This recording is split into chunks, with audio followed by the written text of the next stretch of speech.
another thing that I think would be mindful of is to over communicate. In this time, you can't communicate too much. Right? Reach out to a friend, one you haven't talked to, right? As a matter of fact, let's all as a group try to reach out to 3 people this week and 3 people next week, right? Either a person we haven't spoken to in a long time or a person who we know may be in need of a little support, a little bit of encouragement, just to hear someone else's voice. And so in this group, right, let's try to commit ourselves to this concept, like we rise by lifting others, and reach out this in the coming week. So we won't cut it short. We'll give you to next Wednesday, right? But call 3 people and support them in some way. Just say hi, whatever it is. In saying that, I just really,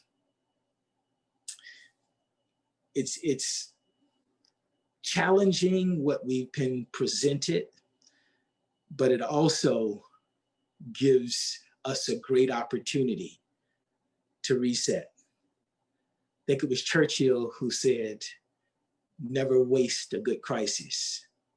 There are some things that we can do right now to help some people through. There are some other things we could do that will help people thrive. Other things we do would just be supportive and make their day a little nicer. And so let's be a part of that movement. And I want to follow up with having said that, as we talked about the workplace a little bit and being a team player, building bridges, not fences. We've spoken to at home, right? Live in a way that I actually say that I play this game for you. Dr. Martin Luther King said that everyone can be great because everyone can serve. So let's do those little things. Make that extra call, over communicate, right? And it's a part of this. So I think being positive is a real gift to people at this time. Being positive. And I like to see it as something that you carry over as well, right? But that whole concept of being positive, when we get on the phone and we're positive, we give something to someone, right? And on a Zoom call, wherever we are, there's energy that's involved there. We can change the tone, right?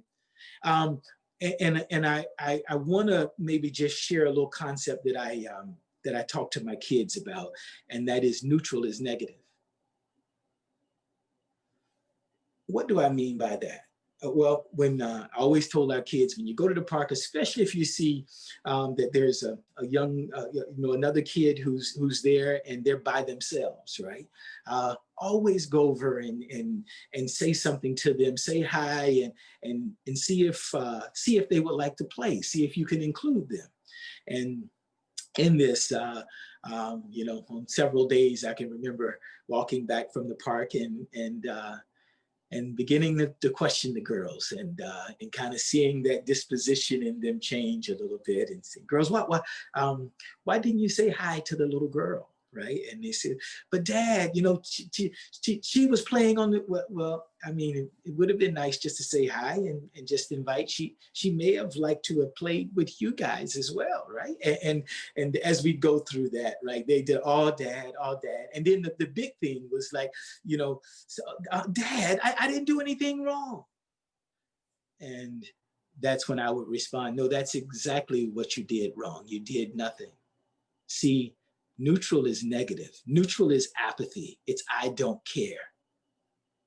It can actually be worse than a negative statement sometimes.